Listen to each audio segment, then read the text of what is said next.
Councillor John Potter is a lazy, overweight, useless councillor who takes nothing but money and his residents for granted, and would be better off if he left this place and left it right now. These are just a tidbit of some of the abuse I've had over the years, both in and out of the council chamber. But today's podcast is how you deal with it. Welcome to the Lib Dem Podcast.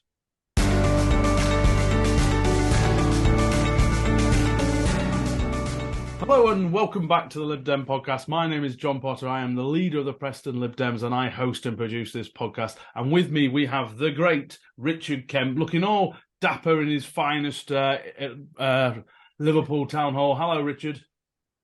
Hello. I haven't dressed up specially for you lot. I am at a civic function tonight where we're giving a freemanship of the city to a very distinguished citizen. So I'm posh for them, not you lot. And just in case you hear bagpipes, anything else going on in the background, we know that Richard then has to go. So we will see. But also joining us is Hannah Kitchen, the leader of the Barnsley Lib Dems and never knowingly shy. Hello, Hannah. Hello, John. I'm podcasting from my bed today rather than from a civic function. So you've got a real polar opposite there with me and Richard. Yeah, so it just shows you how much the podcast caters for everyone and everything. So we're going to deal with this because this got recommended to us by one of our listeners that he's in a new group down in London, and he asked us, well, how do we deal with very aggressive groups? And all three of us have got fairly aggressive Labour groups. I've also had some fairly aggressive Conservative-led groups as well. So we're probably going to highlight a lot of Labour stuff during this thing, but it could be anything from the SNP, the Tories, whatever. And just for the lawyers, just in case, anything I say here has nothing to do with the former Tory leader of Lancashire County Council that's been charged with witness intimidation. He may be an absolute tool in real life, but actually his allegations we will not touch bases on. So just that, I want to square that away because Richard knows about that case as well because it involves Liverpool City Council. And do I have to give a list of the 15 people I'm not going to mention? No, we'll just leave it at that one because it's an active court case. Okay, so we're going to talk a little bit about the aggression both you get inside and outside the chamber, how you cope with it, how you deal with it. We've had talks in the past about dealing with members of the public who are aggressive while canvassing. So go back and listen to our canvassing podcast on that. But let's go to you first, Hannah, because you are, I think Richard actually, obviously, we've all been described as probably the devil by our relative Labour council groups that we oppose. So what kind of levels of aggression do you face, Hannah? Yeah, so I think, John, I think most of our listeners, know that the Tories are not very nice. I think that's a fairly sort of well known fact. But I think some people perhaps think that the Labour Party are somehow a different breed and are more sort of delightful and cuddly and friendly than the Conservatives. And really anyone that fights Labour either in London or Northern Labour knows that is absolutely not the case. And I was initially elected to Barnsley Council in 2018 when I was the only Lib Dem on the council. And I'm now the leader of a group of 9. So the sort of things that we get, primarily me, to be honest, they have started picking on other members of my group now.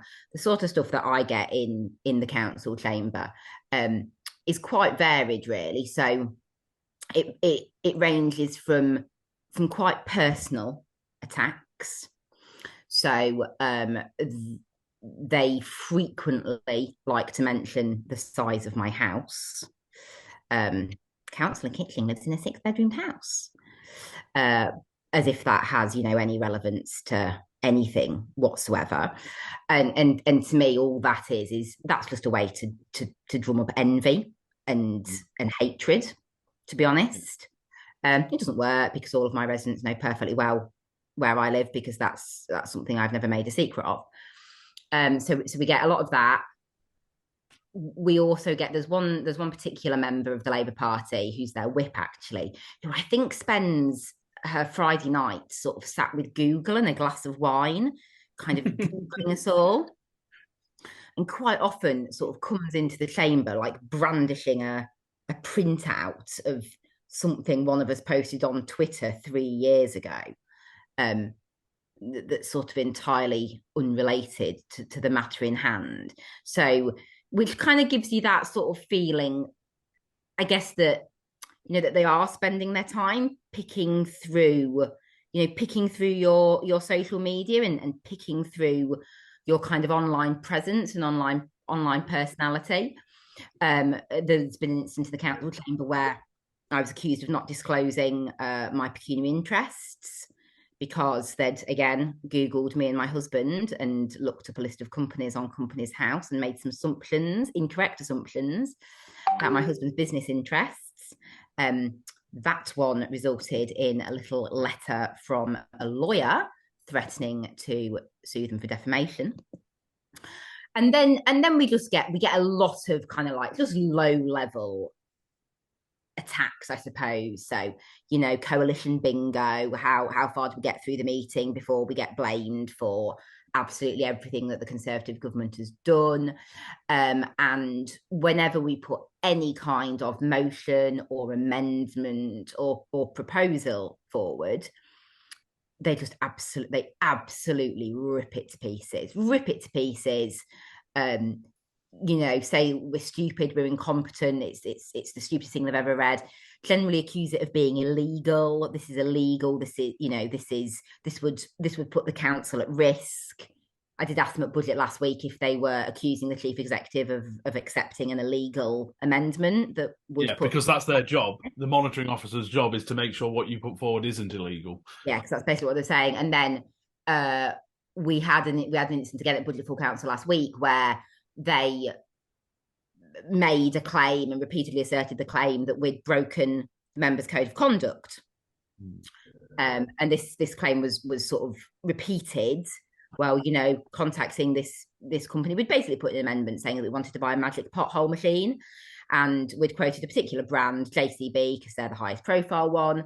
And I mentioned that we'd got in touch with JCB just to basically ask about the market value, really, so that we could put the right figure in our amendment. And they were calling the monitoring officer over, said that we'd broken the members' code of conduct and possibly acted illegally by contacting JCB. So my colleague who was accused of this has self-referred himself to the Standards Committee. Sent an email self-referring to the Standards Committee, the response to which was, "Oh, thank you very much. We will look into this. However, I should note that we have not received any official complaints." Yeah. Okay, so you're just standing up in the council chamber. Sometimes, I suppose, Richard, there's gamesmanship almost going on rather than a kind of a blood sport. But actually, too often, and I mean, Hannah is very able to stick up for herself, but you do see a lot of particularly female councillors targeted as well. But what's it like for you over the years you've been a councillor in Liverpool, which has had some fairly strongish fights between you and Labour? So how do you cope with that, and what kind of aggression do you have to face? Well, it's changed considerably in the last 2 years. And my reflection as I go round and see who does the bullying and the aggression, it's usually white men, 40 years above or older, with a huge sense of entitlement. So for the last 2 years, we've had an elected mayor who's a woman, and Liverpool Council has calmed down a lot. That doesn't mean to say it's perfect. It doesn't mean to say we don't have spats. But the time when Joe Anderson was the mayor, when Derek Hatton was the deputy leader, people like that, there'd be real anger and hatred in the council. And I can remember when the Lib Dem group was down to just 2 in Liverpool, Joe Anderson storming across the council chamber with his face 2 foot in front of me, saying all sorts of things. And then after that meeting, someone said to me, "You don't seem to take any notice, do you? It goes over your head." And I've got a couple of answers to that. Firstly, I get upset if people I respect criticise me. I've never given a damn what Joe Anderson says or Derek Hatton or people like that. If either of you said, Richard, you're making a fool of yourself, I think I'm going to listen to that. What am I going to do about it? Yeah. So that's the first thing. Just keep calm, even if you see the side. We had a case of one of our own members last night just responded, went over the top, and he had to apologise. So sit there calmly, soak it all in. And then a tip that I would recommend for these 40-old plus white men is a tip I gave to people attending a House of Commons Select Committee. Always imagine them in their underpants. Because that takes the entire, that takes the entire fear factor out of the situation. The third thing is always be sure of your facts. And Hannah gave us a perfect example of that. She wouldn't have been able to move an amendment that was illegal, or if she was, it wouldn't be her fault, it would be the officer's fault. So always be sure of your facts and never push it more than 10% more than you know. You can always get away with 10%, but you can't get away with 20%. And then going back to the fact that these are mostly men, they love it if you sort of mentally and verbally square up to them.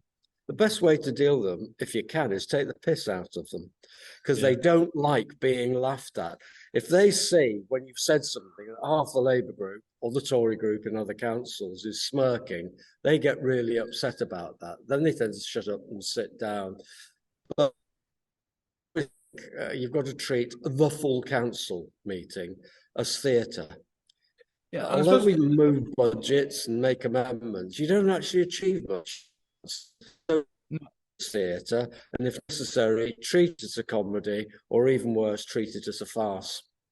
I suppose the one thing that maybe people who are very new to being a councillor or thinking about becoming a councillor is the vast majority of the puff around, say, a budget is kind of pointless. It's just political yappering on. And actually, the key part, and the kind of when you do like a motion on council or a budget or something like that, all the airy-fairy kind of chat about it never gets reported by the press. You know, some of the insults that were thrown at me just like I say a week or so ago, none of that was reported. All they care about is the actual substance of what's in the thing. So people won't care. And Richard's right. If you respond, a lot of these little kind of keyboard warrior trolls that are in these groups want you to get angry. They feed off that. They somehow feel like it justifies what they're saying because they love being hated. You know, it's like a macho kind of thing to be. But actually, what they actually can't stand is not being respected, and that's what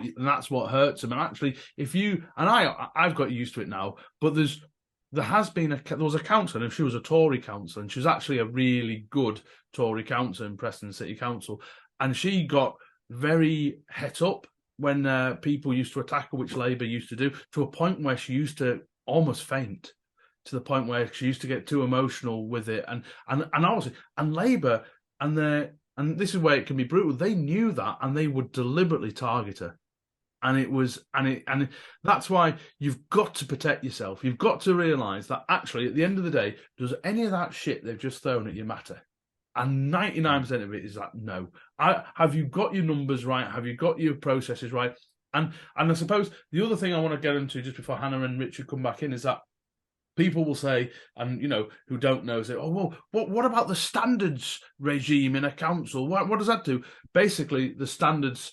There are no standards powers within council. All they can do is ask you to apologise, unless you've done something absolutely barnstormingly bad. Any sort of decorum kind of infringements or whatever like that, they have, and all you have to say is no. To what happens in the council chamber, though, I advised the person who went a bit off the deep end from our party, is that it's a bit like being in the Serengeti desert. And there's a lion pack the other side of the council chamber, and they're looking to pick off the weakest person. And if they see you weak, and this is a typical of the Tory council you mentioned before, they'll pile in because that's what they think is fun. If you don't respond, if you take the piss out of them, then they'll give up on you. They'll try and find someone weaker. And it's our job as experienced councillors to actually help our newer members and perhaps our more fragile members through such a shitstorm, because we can take it. We shouldn't have to, but we can. So we help the rest of our groups. I suppose, though, Hannah, you kind of got started on Barnsley, really. You were the kind of, in our, if people are wondering what's it like when you first get going, I think Hannah's first ever podcast with us might have been the Starting From Scratch podcast. And for people who are, me and Richard have probably got leathery old skin from having done this for so many years. But actually, for newish people, it might be quite a shock to hear some of the stuff we're talking about, Hannah, and how you prepare yourself for it. Yeah, I mean, I've got a hide like a rhinoceros, John, to be perfectly honest. And, and I mean, actually, when I was first campaigning to be elected, I remember some residents going, yeah, but like just you, like little you, because I mean, anyone that's not met me, like I'm 5'2" and sort of like 8 stone wet through. So I'm not like, I know I have a big personality, but I'm not a very big person. And I think genuinely being concerned was sort of saying, look, they're going to eat you alive in that council chamber, like on your own. And I was like, they're really not. Like they're I believe me, I might be small, but I can stand up for myself. And so I've always had a hide like a rhinoceros. And I mean, don't get me wrong, I wouldn't say I particularly look forward to full council meetings. You have to sort of psych yourself up for the fact that you're going to sit there and get ripped to pieces for 3 hours. And, I very much try and not plan anything in after a full council meeting, because I do sort of need the rest of the day to kind of just recover. But I think one of the things I really sort of struggle with my group is they feel this real kind of like need to rebut and so when one of the main problems we have actually with our Labour group is like literally just making stuff up. So not kind of like spin, like literally lying, basically, like actually lying. And we had an episode, it was the budget full council in 2021, so just towards the end of the pandemic, where we were still having the online meetings. And they'd clearly organised, kind of like a coordinated attack. And their attack was that we'd been breaking COVID rules by being out delivering leaflets and door knocking, which we hadn't. We had, we'd very much not been doing, much to our great frustration, and at great sort of personal expense, had paid professional delivery companies to do that. And they sat there, and one after another stood up and said, the Liberal Democrats have been breaking COVID rules by delivering leaflets in my ward. I had a call from a resident in Cudder saying that the Liberals were canvassing in Cudder. I mean, we've never been canvassing in Cudder in our entire lives. So, that was clear. And, my view on that is they're just talking complete and utter shit. Yeah. Like whatever, but my group get really like they really feel this need to like stand up and sort of rebut everything. But that can be sorry to cut in, but that can be the very worst thing to do. Exactly. Because actually, if you just let it wash over you, ignore it, nobody's going to pick. If you make it into an argument, then someone might pick up on it. And I think, and I say this to my group a lot. Labour say all sorts of things, and the Tories used to say all sorts of things. You've just got to let it wash over you, and actually remember that nobody basically watches full council meetings. The press aren't going to report on the political puffiness of whatever they're saying. So what's the point, Richard? I mean, just to finish off, my preference in that situation is just to stand up and go, well, I don't know where the Labour Party got that from. What a load of absolute nonsense. Anyway, moving on. Yeah. But some of them they do feel this sort of need to kind of like stand up and rebut, and it just drags the conversation out, and it's not helpful. But I understand that they do feel sort of offended. We did have an amusing instance of that in budget full council last week. So this is a super one that you will both enjoy. Labour Party pops onto the end of budget full council, a motion to introduce a distinguished long service award, wherein all members who had more than 30 years of service, which conveniently is only Labour members at the moment, will receive, a special pat on the back and an invite to the AGM. And it was described in the motion as a gift to the value of £500 to £1,000. So obviously we spoke out against that because it's just absolute cronyism, absolutely disgusting, tone deaf in a cost of living crisis. And the leader and a number of cabinet members stood up and said, "This is not. It's not a gift. It's a commemorative medallion and it's a gesture and gift. It's not a gift. The Liberal Democrats talking about a gift. Absolutely, it's not a gift. Absolute nonsense." And I sort of told my group, I said, just leave it. We've given them the rope. They're hanging themselves. Just leave it. And one of my group I heard him stand up and I was like, Don't do it. And he went, Madam Mayor, could I just draw the Chamber's attention to page item 3.9, paragraph 1 of this motion, where it states, and I'm reading from the motion, a gift to the value of £500 to £1,000. So could I just confirm with the leader that this is a gift, isn't it? And I was like, okay, I didn't really want you to stand up and intervene then, but actually that was absolutely on the money. And the leader had to stand up and go, no, what he sort of said was, well, it is a gift, but only in the sense that we're not going to take it back. Oh dear. Richard? I like short, pithy interventions based on fact that we can put up with. What happens in the council chamber needs to be planned beforehand. The fact is that the press are at the most going to pick up 3 Liberal Democrat comments. And the same applies to the select committees, the scrutiny committees, we call them select committees here. So what we do is to make sure the press release goes out about 3 o'clock for a 5 o'clock meeting. If it's a big item, you put it out the day before, and what you find is press are going to report based on your amendment, your motion, whatever it is, because you've done the work for them. It's £300,000, then becomes the centerpiece of their report. So yesterday, which was our budget meeting, I asked our spokespersons to just stand up and give 2 items relating to the cuts in their budget. And so I spoke. In fact, the Lord Mayor, for some reason, reversed the order. So I spoke last along with the leader of the Labour group. So we were asked to sum up effectively. But that didn't matter because the press were going to report my press release anyway, so if I'd have given it right at the start. So plan ahead, choreograph, and forget the rest. Get your 3 points across. You've won the argument with the Lancashire Echo, the Radio Preston, whatever it is. That's the way to control the agenda.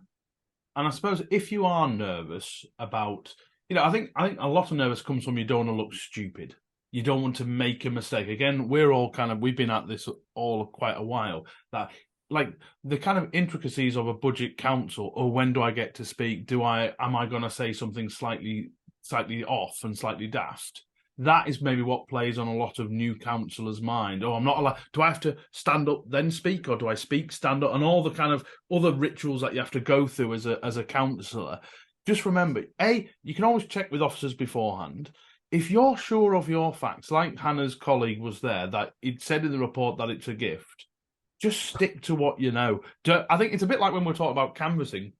As soon as you start to blag it, you might score a goal, but you might also fall on your face. And I think that's the key: is don't blag these things, and like I say, and let all the other aggression that they do wash over you. Now, I'm pretty good after council meetings at being fairly friendly. And me and Hannah have talked about this in the past in another podcast. There are some councillors you'll meet that will hate you for being in that party. They are ideologically driven within an inch of their life. Anyone who isn't a member of their party, or even their particular wing of their party, they will hate. You are evil. You are the enemy. And I deliberately go about. I think there are good people in all parties. I genuinely believe that. I just think they may want to get to the same place as I do, just in a slightly different way. So we've got a three-way marginal in Preston this year. It's an all-out slugfest. And there's a youngish councillor from the Tories who's holding that seat who looks like the whole world's not going at him. We don't do personal attacks, but he's got Lib Dems throwing everything at it, Labour throwing everything at it. And so at the end of the council meeting on Thursday, and I'm no angel. Let me get this right. I like political gamesmanship, but I went to this young councillor down and said, look, whatever happens, good luck to you. You know, you've got incumbency. You've got, who knows, maybe us and the Labour Party will punch ourselves out and you might still come through. But I shook his hand and I said, good luck to him. And I think that, just that sort of thing. And it's amazing. And some people, you'll be... Let me just show this. Just coming to give us some support today. See you later. For those on the podcast that don't realise, that was Richard shaking the hands of a bagpiper that's coming.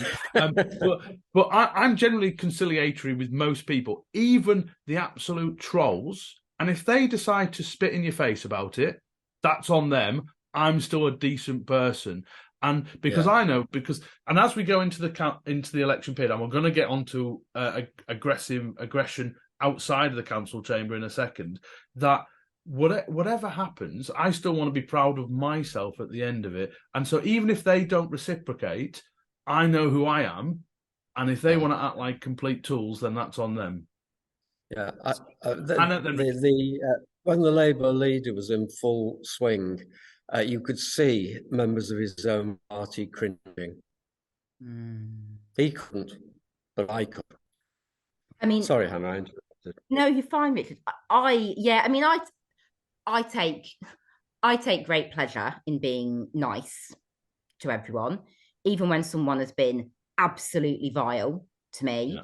You know, when I meet them in a non-full council setting, I go out of my way to be nice to people.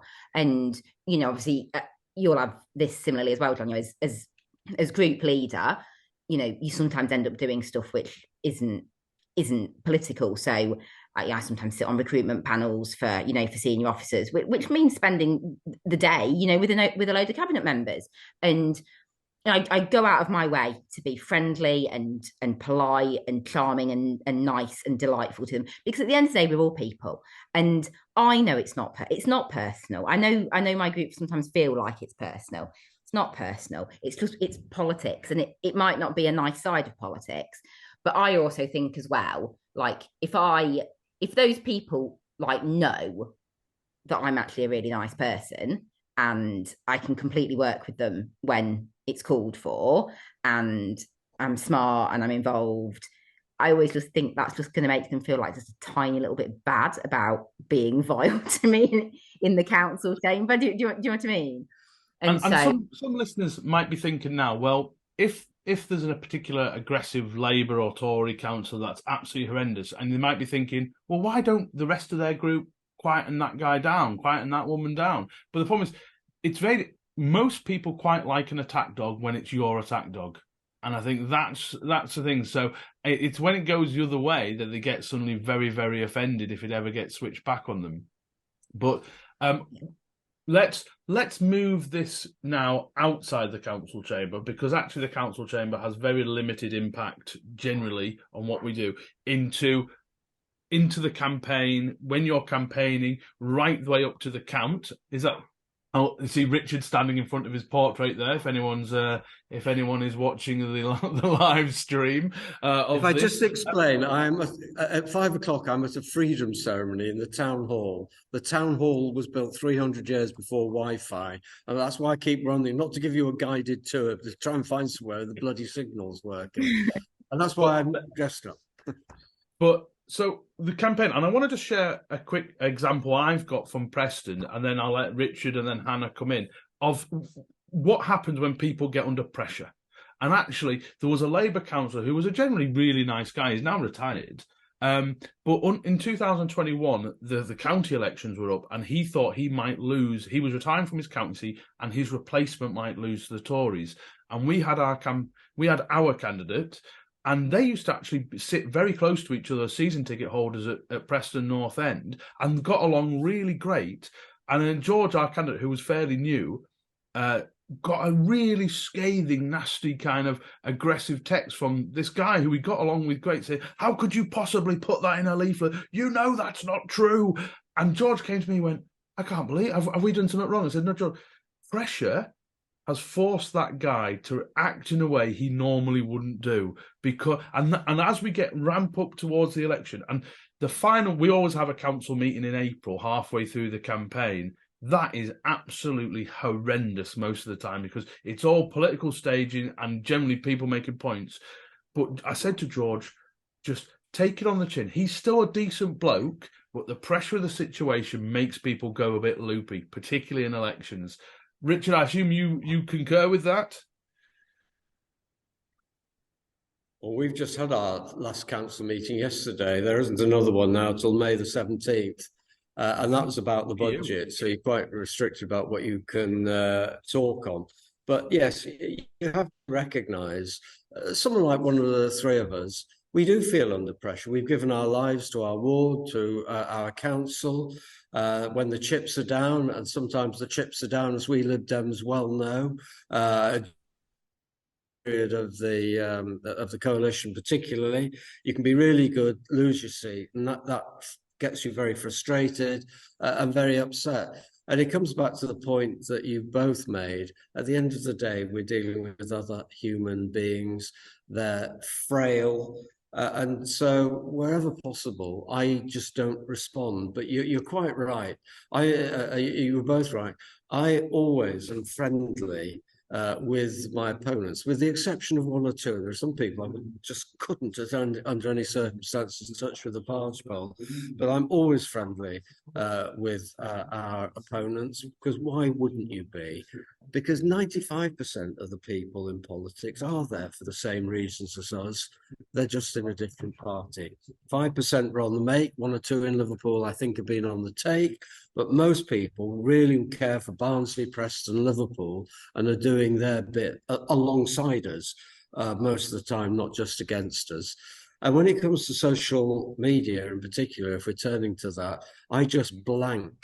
I've got 6 people who are really foul to me. When you look at who follows them, it's about 200, and they're all following each other. So a little tip, which will annoy them if they find this, is I mute them. I never respond to it because I don't know what they're saying. Yeah, and likewise, you'll find the aggressive people in the chamber are also aggressive on Twitter. Just let them shout into the void. Again, you look how many followers they've got, and the followers they do have are usually in out of Brazil or something like that. And just it matters absolutely not a jot. And I just chuckle to myself that you're raging into your little phone, getting all het up, and I'm there chilling out, having a beer, watching some rugby. Who's having the better time? Probably me. Hannah, how do you deal with it when you deal with aggression on the street from other campaigners? Yeah, so campaigning is interesting, isn't it? Because it's not linked to what goes in the council chamber, but I guess it's much more public, really. So I think we're really careful about what we put on our leaflets, and we always talk about Barnsley Labour or the Conservatives or the government. I would never even say the Labour councillor for this area. I would never, or the Labour candidate. I would never go that personal. You can keep it really broad. Unfortunately, our opponents do not offer us the same respect. And so it was 2019, so the year after I got elected, Labour fought their entire local election campaign on a attack Hannah Kitching platform, which was an interesting strategy because, obviously I was the only Lib Dem in the council.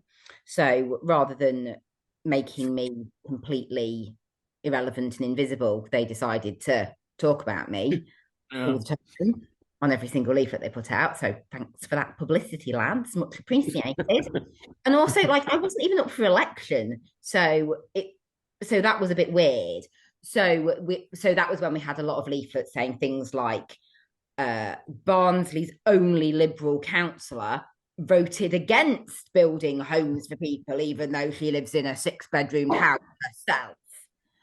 And a lot of that kind of stuff. And I mean, again, like, water off a duck's back for me.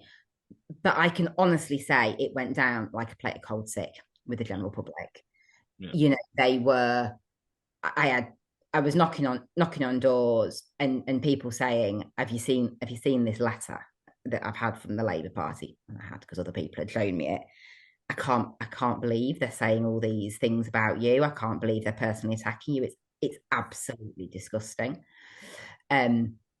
So, you know, I think that's the first thing to remember. Though those kind of tactics really, really, really turn the public off. And it's making you've two things that we've talked about a lot. Firstly, if you canvass a lot, or if you canvass all that nonsense they've just yapped on, that person, well, I've met Hannah. I know Hannah.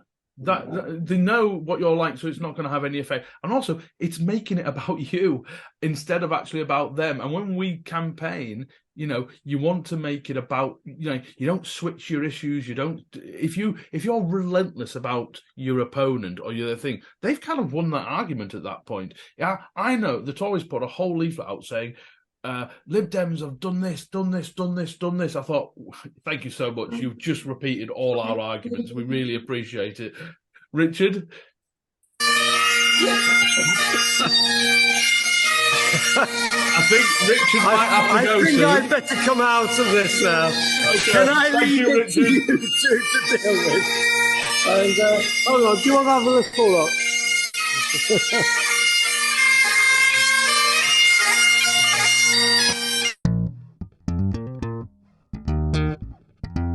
So we've said goodbye to Richard, his booze and his bagpipers. And so and also it's important to know that sometimes people want to try and goad you as well. It's the same in the chamber outside. And I remember at the count, 2021 was a terrible year for us in Preston. We lost 2 really good people. And I knew this, and it looked like for all the world, because my county seat was up that year as well, but they were actually counting that the next day. And for all the world, it looked like I had lost my county seat. I just had to wait 24 hours for the axe to finally fall. And a Labour councillor went up to my face and I knew he just wanted me to punch him. He wanted me to react. And he was like proper in my face. And I just had to let it go. And it was really interesting because an officer of the council she's no longer on the council came up to me and said, was he trying to get you to, you know, start a fight with him? And I said, oh yeah, he wants me to lump him. And he goes, well, if you do, we'll film it because the staff will love it.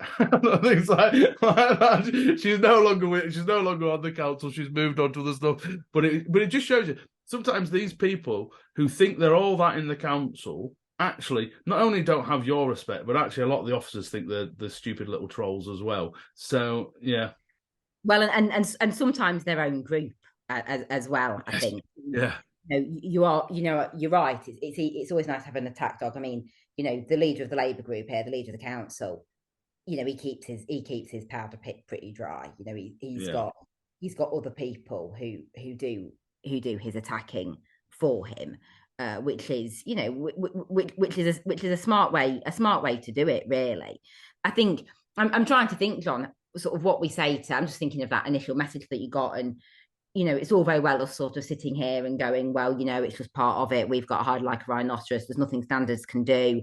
You're just gonna have to take it on the chin. But I think for some people, you know, that genuinely isn't an option, and this kind of aggressive behaviour drives people out of politics, and also puts people off and makes it very hard, you know, to get people involved. So I think that if you know, me and John and Richard do just sort of take it on the chin, and you know, there's some stuff like the constant bleating about the coalition. There's just really nothing you can do about that.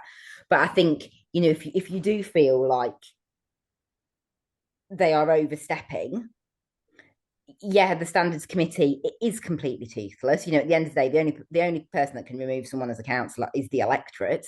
You know, there's no other way. But, you know, if you aren't happy with how a meeting's being chaired or with conduct during a meeting, you know, do contact the monitoring officer. You know, do get them involved, and no one's going to get thrown off the council. But we've certainly had issues with previous mayors where we've really been not at all happy with the way that the meeting has been chaired, in terms of not letting us speak, you know, not adhering, so holding us to all of the standing orders and all the rules, and giving the Labour members, you know, loads of leeway to talk for longer than they're allowed and stuff. And I think when you're in a group, you can that kind of group therapy kind of thing you can do, where actually you've got each other, you're your own little team, and you've always got someone your backup. So there was a case where a Labour member had defected and gone independent, and because he was a non-Corbynista, and the Corbynista and he spent basically the whole meeting throwing daggers at the ruling Labour group. They were throwing daggers back. And I generally sat there and I was having a little chuckle to myself the whole time, because I would have brought popcorn. But actually, so they were absolutely going at each other. I started chuckling a little bit, and the Labour mayor told me off, and it was just one of those things. But you're right. Sometimes there's a Tory county councillor who I believe was really misogynistic. Every time, and we don't have a female county councillor in Lancashire in the Lib Dem group, but every time a Green or a Labour female councillor stood up, you'd hear, "Shut her up, sit her down," all this sort of passive-aggressive narking. Well, it is misogyny for me. And I got sick of it. I couldn't deal with it anymore. And so I wrote an email to the chief exec and their whip, and I thought, okay, they might not do anything about him, but actually, I just wanted to voice that someone has got to say he's out of line, and I think so. You can do that, but don't expect if you're absolutely relying on that to change that person, it's probably not going to happen. But if it makes you feel better that you have actually put your flag in the ground and said, I am not happy with this, then you can do that. Yeah, absolutely. And, you know, and I mean, I've contacted the monitoring officer after many a council meeting and said, look, you know, I know it's the mayor's meeting. I know the mayor can chair the meeting anywhere the mayor wants. But what happened in the chamber today was not acceptable. It reflects extremely badly on the council. This is a public meeting. It is webcast. I'm not making a formal complaint, but honestly, I think you need to go and have a word with the Labour, because their behaviour today was bang out of order, and frankly, it reflects badly on the council. And that, you know, that does tend to sort of settle it down. And actually, my letter from a solicitor settled things down, you know, for a couple of months. So, I don't want people to sort of come off this podcast and think, God, I've just got to put up with it, haven't I? And you know, you don't, to some extent. And I think the thing is, as well, is it, you know, just don't engage with it. If they're saying, you know, you don't feel you have to come back with a witty comeback or a retort or score a political point, you know, if you just don't engage with it. The thing that I find actually winds our Labour group up far, far more than taking the mick out of them or responding, it's just ignoring them. Just stand up and do an intervention that they've clearly planned. If we just kind of, when they're having a go, I just tend to sit and just look at my phone, to be honest. So, like, I don't make any eye contact with them. I just ignore them. They're not getting any response. And then one of us stands up and they sort of expect us to come back. And you just go, just moving to item 6 on the agenda, please, Madam Mayor. And they're like, what? Yeah, that's right. We got a question about, should Lib Dems be more aggressive in response? Because there's particularly with this government, they'll be saying, you know, get angry and do something kind of thing. Now, for me, there's a way to use it. When this was, I can't remember which election I was up. It might have been 2016 when I was up or something like that. And I got told, basically, I was a money grabber. I just took money. I didn't work for anything and all the rest of it. And, you know, I'm probably I don't know many people that do as much in and around the streets as I do. But anyway, that was the line they were using on me. And I thought, I came back from the meeting, I was pissed off. I was pissed off they'd said. But you know what? I kind of put it. I thought I'm going to focus that energies not in attacking them, but into doing the thing that will get me elected. And that's what. And in the end, I got 60% of the vote that year. Yeah. And so, who in the end won that battle? I did. And I think because if you are getting angry and you're like a coiled rattlesnake ready to spit venom and do everything, there's two things going to happen. A, you're probably going to do yourself an injury and your head's going to pop at some point. B, you are not going to be focusing your energies on where it needs to be, which is your residents. You are concentrating on where they want you to concentrate instead of the other. And how we respond. You can also respond when doing things like, Richard's gone now, but when things are so ludicrous, sometimes mockery is the best way. So Liverpool Lib Dems did a very famous tabloid newspaper where they mocked up a monopoly board with all the various corrupt things the Liverpool Labour had done, which was absolutely fabulous. For me, I did, and this actually did get a formal complaint put against me, that when we did, because of the sewage issue, we did a little carnival game called Fisher-Tory Floater during the summer. And it was, and we were saying, we had to, we mocked up a fishing rod, and you had these little foam floaters in a box of brown water to do out. And we thought it was great. It got fantastic response, kids playing it, all the rest of it. And the Tories put a formal complaint and said, "How dare I call them shits?" And I said, "No, I wasn't calling you a shit. I was saying we were cleaning the shits you put in the river. That's the difference." But that kind of mockery, that they just can't deal with it. And people might say, "Oh, John, that's a terrible sort of, how could you possibly do that?" But actually, it's better than being angry. And we got such a fantastic response. We got 400 odd people signing our petition against sewage dumping based on having some interactive fun and mocking instead of getting just angry about it. So I took that, got something constructive, and helped us as well. And I think that is such a healthier way of dealing with it, because if you just get het up, you're gonna like say do yourself an injury, Hannah.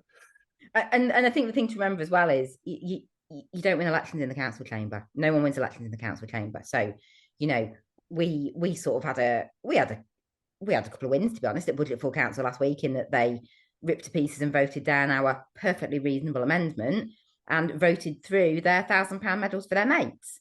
So so we had a couple of wins, and my group are like, well, what are we going to do about this? And this person said that, and this person said that. What are we going to do about this? And should we put in a motion? I was like, what we're going to do is we're going to put this on 20,000 leaflets, and we're going to put them through doors.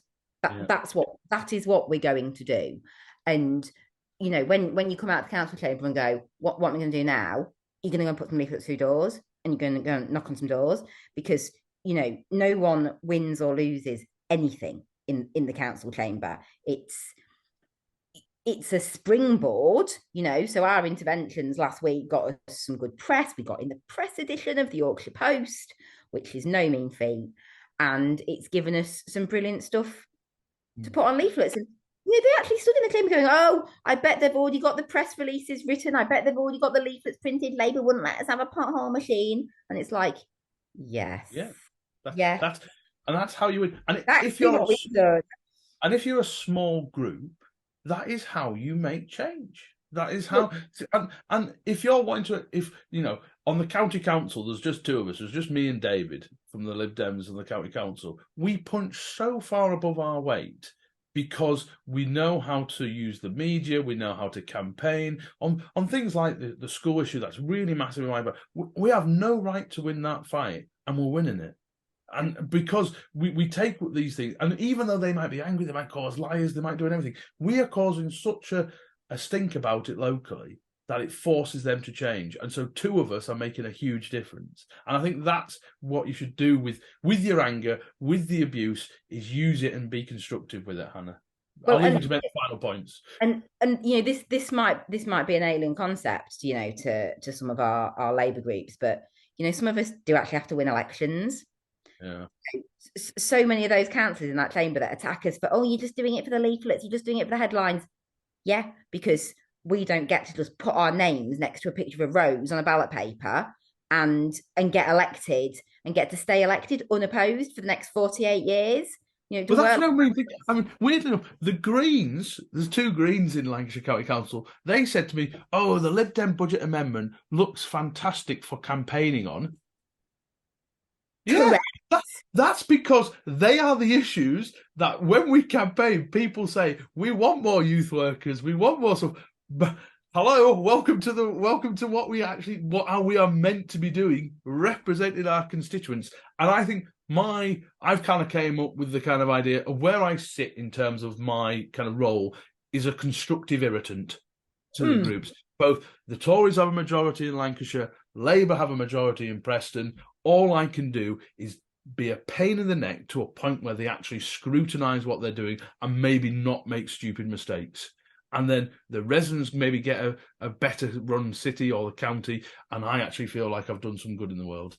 That's what I've been trying to do for 12 years. I completely agree. And I think it's, thinking of our colleagues in London and the big northern Mets, it's really hard against Labour at the minute. It's like it's really, really hard against Labour. They're polling really well. It doesn't matter how shit they are, to be perfectly honest.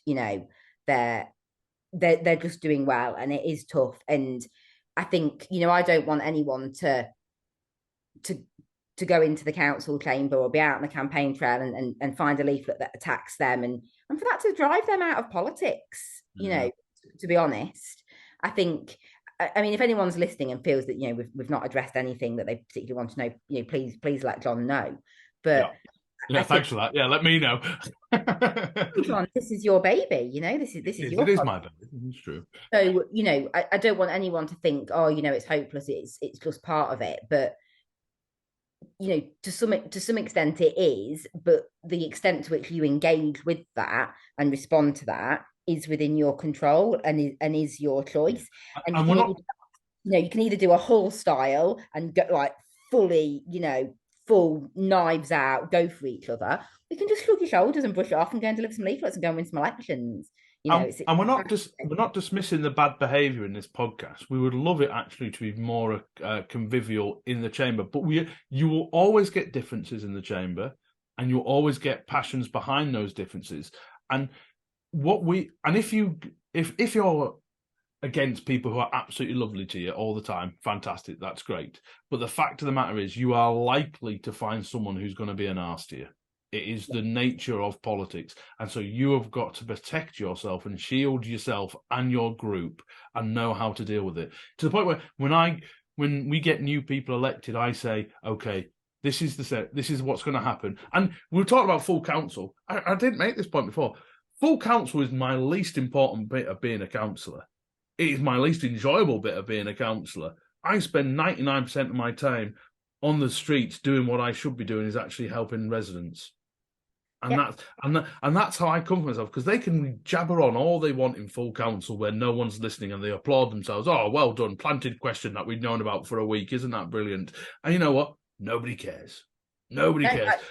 And some of these questions are like, does the leader agree that the Preston Labour Party is fantastic? Oh, yes, we do. We think we're brilliant. Oh, wow, that's revolutionised politics in the city now. So I suppose in summary to this, if you're feeling under the pressure from aggressive groups, remember what matters. And if you can let it wash over you, if you need to step up and do something officially, make sure you know your facts. And then when you get outside the chamber, use those same things. In the end of the day, if someone acts like a prat to you in the street, and from an opposition party, does that really matter? No.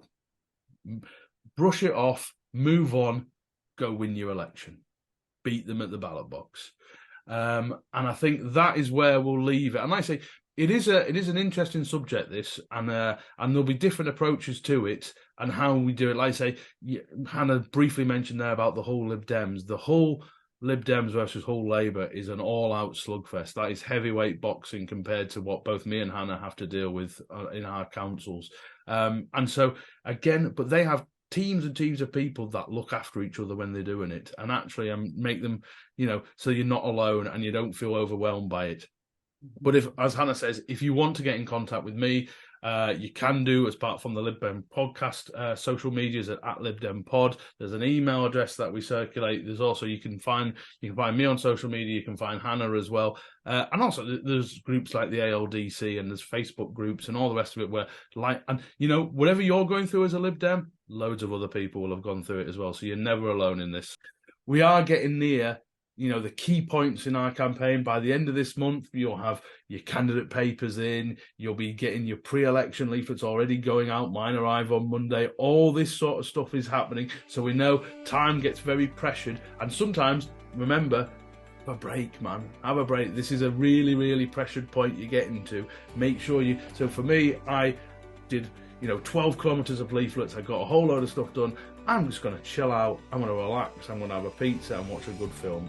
Do things to look after yourself as well, because so many people in politics burn out and you've got to protect yourself from it. So until the next podcast, thank you very much, Hannah. Thank you, Richard. Richard's probably into his third glass of, Chateau de Pape or whatever he's drinking. Whatever they serve at the taxpayer's expense at Liverpool City Council. Yeah, Liverpool Council. That's right. Probably have in there to Pap, to be fair. Have a great weekend, those of you that are listening to this straight away, and we'll be back with another episode very soon.